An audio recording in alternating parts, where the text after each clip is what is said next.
All right, let's dive in. We're going to talk about something that's rapidly moving from a simple compliance checkbox right into the heart of the boardroom. I'm talking about carbon footprint certification. We're going to see how it's becoming less of a chore and honestly more of a serious tool for getting a real competitive advantage. So let's get right to it. It really all boils down to one simple but incredibly important question. In a world that is screaming for climate action, how do you prove that what you're saying about your environmental impact is actually true? Because, let's be real, we're in an era that is so wary of greenwashing. Making claims you can't back up isn't just a PR headache anymore, it's a major business risk.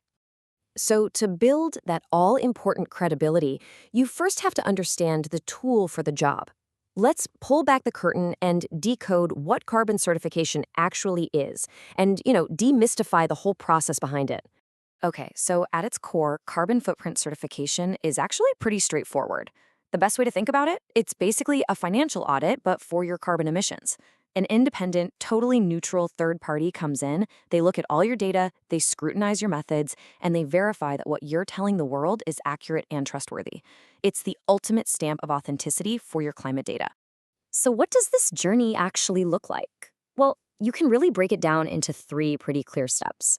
First, you've got to measure your emissions across your entire operation. Step two, you bring in that independent auditor for a really rigorous review of your data and how you collected it.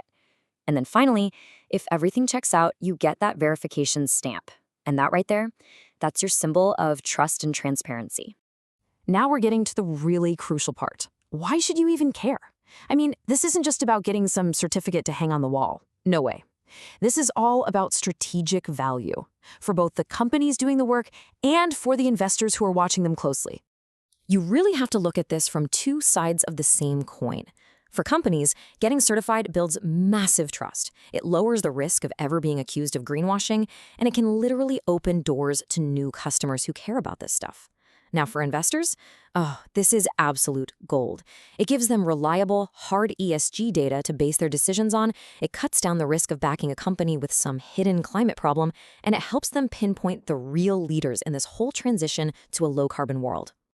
And look, this isn't just a vague, feel-good benefit. It can have a direct impact on your ability to attract money. As this chart kind of shows, companies with that certified emissions data often discover they have way better access to capital, especially from that huge and growing pool of investors who are specifically looking for and demanding this level of proof. All right, so that's the theory. But let's see how this all plays out in the real world. How does this process actually translate into real, tangible results for a business? This quote right here, even though it's from a fictional officer, it just hits the nail on the head. It really captures the whole point. For this person, the end goal wasn't the piece of paper. It was the new relationships, the new partnerships, the new investment that the whole verification process unlocked. It actually became a strategic tool for growing the business. And this before and after table, it just paints a super clear picture of the change. After certification, a company can see this huge jump in how transparent its supply chain is, a surge in phone calls from serious investors, and a real measurable bump in its ESG rating. The key takeaway here is that these are not soft, fuzzy benefits. These are concrete improvements to key business metrics. Now, this whole field isn't standing still, not by a long shot. It's evolving, and it's evolving fast. So what's next? When you look ahead, verification is only going to become more and more critical for future-proofing pretty much any business or investment strategy out there. I mean, just look at the last decade or so. The trajectory is crystal clear. We went from these glossy, voluntary corporate social responsibility reports to adopting more structured ESG frameworks. Where are we today?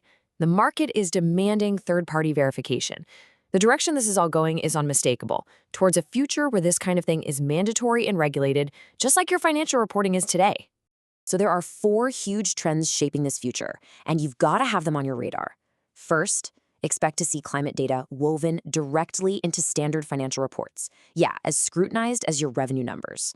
Second, get ready for a wave of new regulations all over the world, making this mandatory, not optional. Third, technology like blockchain is going to start playing a big role, creating these unchangeable, tamper-proof records of emissions data. And finally, the big one, an intense focus on the supply chain, cracking the code on verifying those super tricky Scope 3 emissions. So if you only take away one single thing from this whole explainer, let it be this. In today's economy, where climate risk is financial risk, verification is becoming the new language of corporate trust. It's how you prove you are who you say you are. Plain and simple. So I'll just leave you with this one last thought. The demand for proof, it's not some far-off thing on the horizon. It's here, right now. Investors, regulators, your own customers, they're all asking for it. So the real question you have to ask yourself is, what's your answer going to be?